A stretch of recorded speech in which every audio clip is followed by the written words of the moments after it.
If when you talk about 15 lakhs per annum in India, it's still a good salary. It's still a good salary, but the progression, this is one thing again good about India. Progression in India is really quick. Yeah. So if you, let's say you start with a 6 or 8 CTC, which is the usual salary range you get for mechanical engineers, if it's a core job, you can progress really quickly to 15 or 16. But in the UK or in the UK specifically, to go from 30 to 40, it's a big jump. Exactly. Like I used to work in mechanical company before.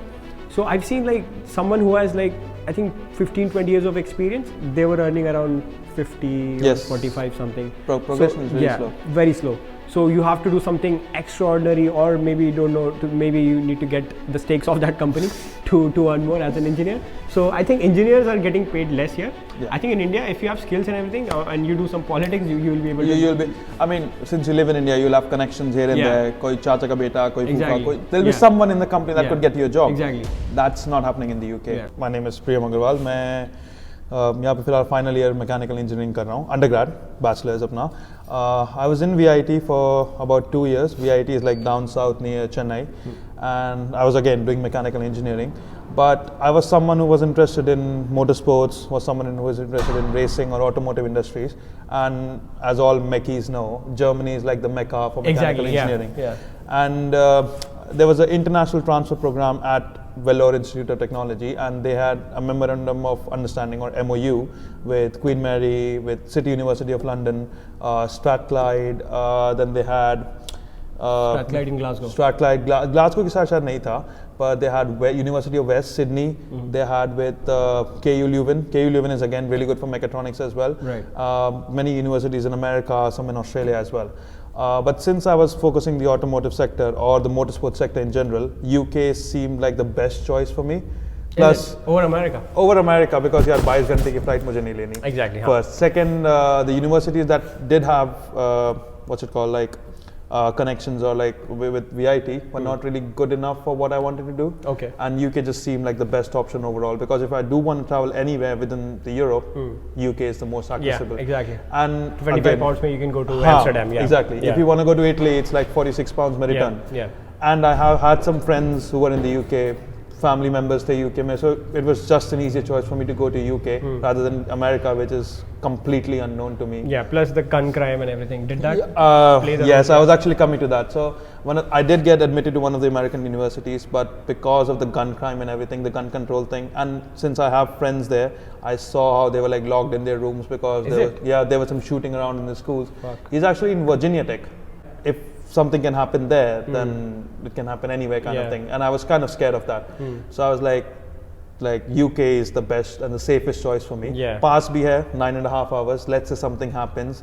You can still go. Yeah, I can still go. Like, you never know what turn politics takes. What if Indians are not allowed or something like that? Yeah. I can easily go back home in 9.5 hours. And it's much cheaper. Yeah, so direct flight all to of Mumbai, considering all finances, gun control wala stuff in America, I just chose UK for it. यहाँ पे still like we have यहाँ पे stabbing wala. Like these people are still playing with knife. America has gone to. They're still playing with knife. Myland particularly is a bit unsafe, if you ask me. Yeah.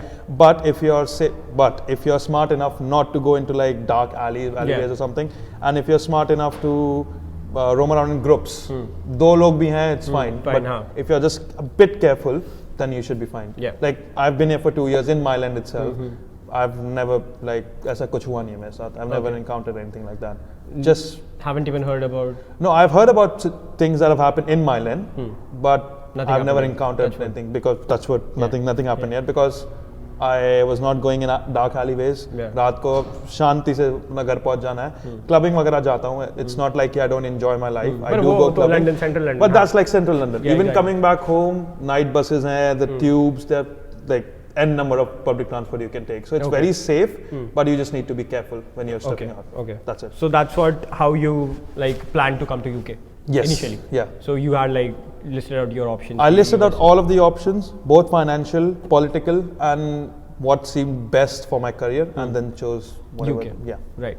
So you were also talking about in one of the videos that if you haven't seen, you can go and watch about the scholarship or the subsidy that you got. Yeah. So let's. So since okay, so I did score really good in my exams back in VIT.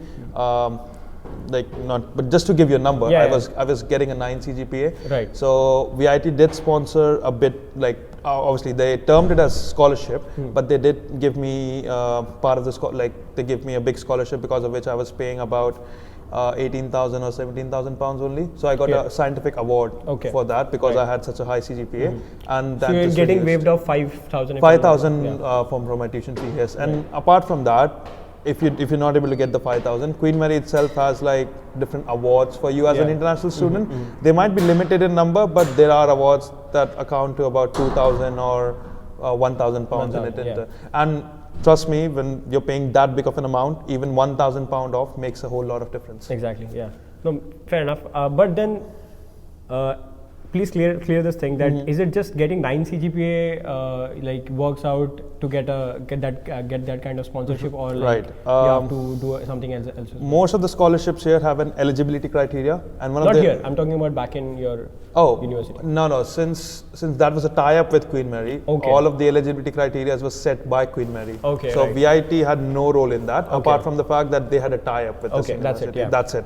The eligibility criteria are set by the universities. They are quite low, like in terms of low, I mean achievable. Mostly they are like 7.5 CGPA or 8 CGPA that you can easily maintain if you just study a bit.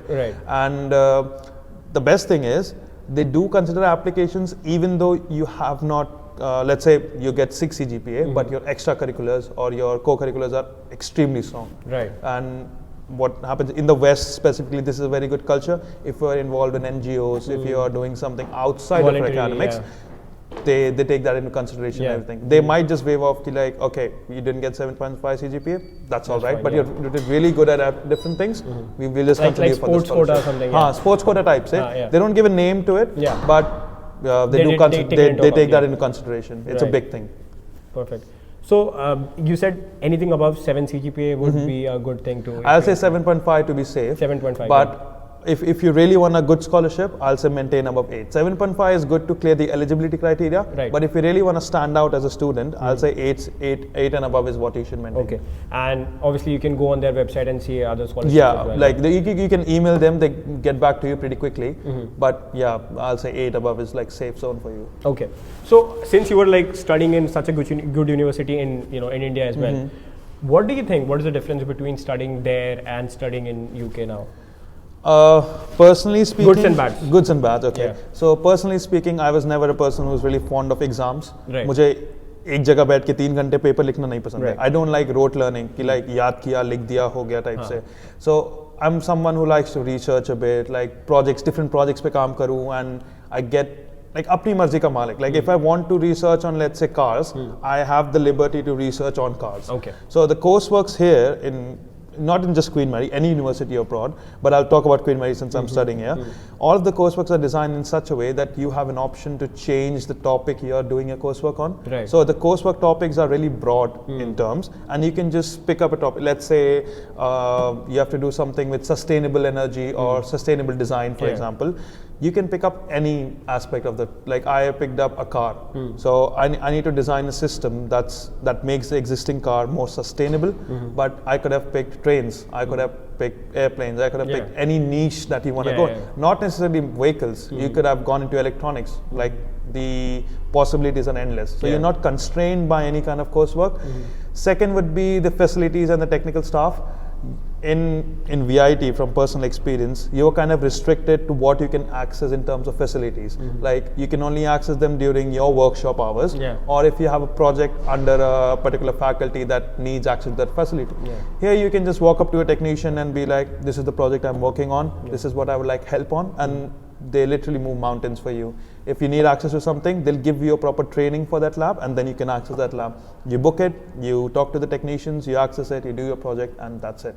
So the amount of freedom you get to move around as an engineer when you're doing such a technical degree, the ability to move around labs and the ability to just explore engineering in general makes a hell lot of difference.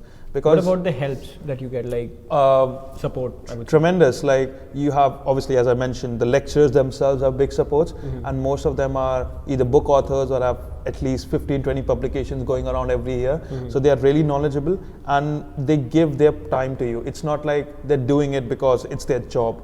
They're teaching you because they like teaching like students or something Yeah. like that. I've had instances. Not just because they want to earn money or Exactly, make money out of that. they do earn good money. It's Yeah, not like obviously, yeah. So if someone wants to get into teaching, it's Yeah. possibility as well.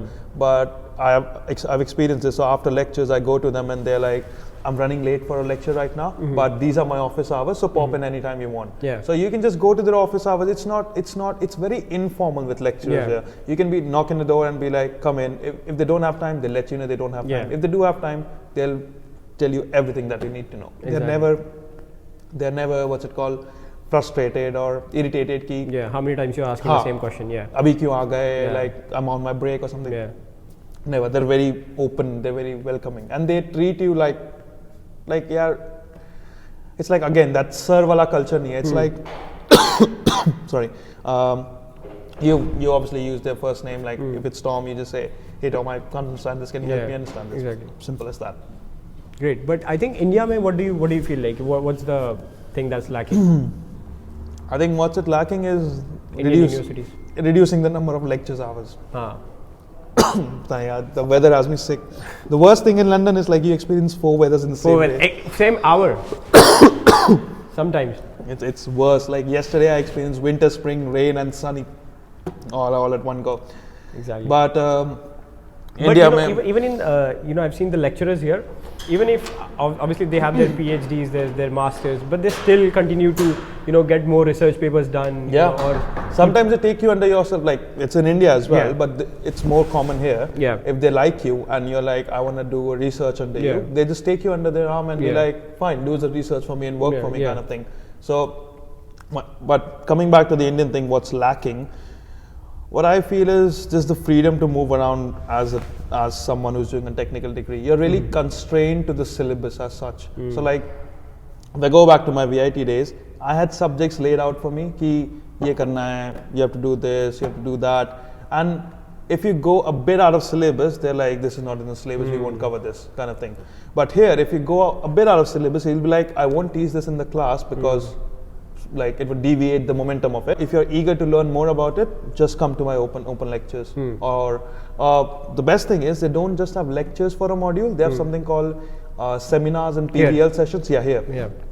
That's something that's lacking in India. In India, you just have lectures. Yeah. Like you go to the lecture, they teach you stuff, Yeah. they solve questions and you go back. Like the standard teaching thing in India. I've even seen in India the lecturer is like reading the material before going for the lecture, so they are getting themselves aware about it before teaching someone. Sometimes they're just reading off the PPT and Yeah. you're just sitting there reading the same thing, and if you don't understand anything, you just ask. It's very monotonous. Exactly. And it gets boring after a time. So do you mean to say that Indian education system or at least couple universities like number driven in some way, like they are more focused on like we want a percentage, we want the 75% attendance? Yes, I would say that, because if I talk about VIT for example, they have a criteria called like 75% attendance criteria. So if you don't get 75% attendance, you're not allowed to sit for exams. I think that's with every university in That's India. with every university, but here you don't have any attendance at all. Yeah. But I feel that if you're generally interested in the subject and the lecture is engaging, why won't you go to the lecture? Yeah. So I feel especially when you're paid so much. Exactly. If you count down, you're paying about £300 per lecture here. If you just divided up the amount of lectures you're having, I don't know, man. The situation in India is deteriorating. But unless until you are in IIT, the colleges don't really help you out much. But still, like coming from VIT is still like IITs and then VITs is like it's a big jump. Like IITs, VITs, there's a big difference. There's a big difference, but it's still like if you compare it with the normal universities back in India, because there are so many universities. Every politician is opening their new university. I think the best. Okay, this is one thing I do miss is on-campus placements. Okay, यहाँ पे. Right. So. I mean, education system, दोनों में problems है, अपने pros and cons. I think it's because of, I mean, I don't know. This is what I feel like.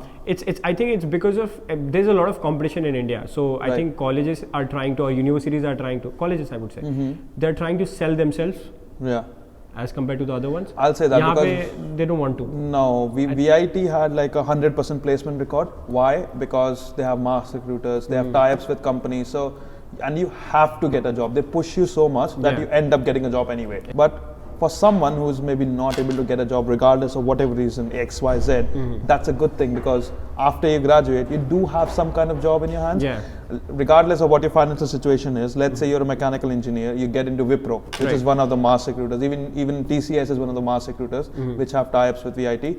You do end up getting in TCS or Wipro. You work there for 2 years. Right. That's a big mark on your CV. Because of how much your CTC is, having worked for TCS or Wipro gives you opportunities after you want to leave the job kind of thing. So that's one thing I miss here. You don't have on-campus placements here at all. Do you think these people should start it? It would be difficult given the population and the competition. I don't think they're because gonna the packages here, because in India it's easy, as in the companies can come and say, we are able to give 4 LPA or 3 LPA. So it's easy for them to do that. And here I think, and plus the companies, I've seen Byju's and other companies coming and recruiting even engineers. Yes. So I think back in India it's very, very different in terms of that. But here at least they'll start with 30K, minimum. 25. Okay, that's one thing. So I had this illusion as well of the starting salary here at an average is 30,000 pounds. If you convert that to INR, it's 30 lakhs, but that's not true. There's something called PPP or the purchasing power parity. Yeah. It's basically how strong your country's currency is. Yeah. 30 lakhs here or 30,000 pounds actually translates to just 15 or 16 lakhs in India. That's still a really good offer for someone who's doing mechanical engineering, but getting a job here is much more difficult than it's in India. So I think the progression is much quicker in India. Still, see, when you talk about 15 lakhs per annum in India, it's still a good salary. It's still a good salary, but the progression, this is one thing again good about India. Progression in India is really quick. So if let's say you start with a 6 or 8 CTC, which is the usual salary range you get for mechanical engineers, if it's a core job, you can progress really quickly to 15 or 16. But in the UK or in the UK specifically, to go from 30 to 40, it's a big jump. Exactly. No, it's really a big jump. Because I said I used to work in mechanical company before. So I've seen someone who has I think 15-20 years of experience, they were earning around 50 or 45 something. Progression is really slow. Very slow. So you have to do something extraordinary, or maybe maybe you need to get the stakes of that company to earn more as an engineer. So I think engineers are getting paid less here. I think in India, if you have skills and everything, and you do some politics, you will be able to. You'll be. I mean, since you live in India, you'll have connections here and there. Koi chacha ka beta, koi fufa, there'll be someone in the company that could get you a job. Exactly. That's not happening in the UK because as an international student who doesn't have family here, who doesn't have connections here, it's really difficult. That's another one point to India on this. Another thing that I would like to point out is the benefits that Indian companies give. So even though you're getting a CTC of 6 lakhs, 8 lakhs, they give you stock options. Okay. So if you're getting, let's say, 8 lakhs, so it's say maybe it's a 4 lakh in hand and the 4 lakhs are stock options. Or I'm not aware about this. Oh, okay. No, I've seen this because. So if you can explain that. Sure. So what happens is CTC is basically cost to company. Right. There's a difference between what you get in hand and cost. So you might have seen paper making XYZ student got 1 crore CTC. Right. That doesn't mean he's getting 1 crore in annually, its entirety. Usually the truth behind that is he's only getting 20 lakhs in hand, and that 80 lakhs of difference is ESO or company stock options or some other kind of. So I think it's the same like the CEO is getting paid. They don't get actually 1 crore. They don't actually get 1 crore. They get assets in return of that. Company stock options is a big benefit because what happens is, let's say you're in a company like Facebook. I'm just giving an example. I don't really have idea of how Facebook operates. But for example, you get 4 lakh worth of shares of Facebook on this. Another thing that I would like to point out is the benefits that Indian companies give. So even though you're getting a CTC of 6 lakhs, 8 lakhs, they give you stock options. Okay. So if you're getting, let's say, 8 lakhs, so it's say maybe it's a 4 lakh in hand and the 4 lakhs are stock options. Or I'm not aware about this. Oh, okay. No, I've seen this because. So if you can explain that. Sure. So what happens is CTC is basically cost to company. Right. There's a difference between what you get in hand and cost. So you might have seen paper making XYZ student got 1 crore CTC. Right. That doesn't mean he's getting 1 crore in annually, its entirety.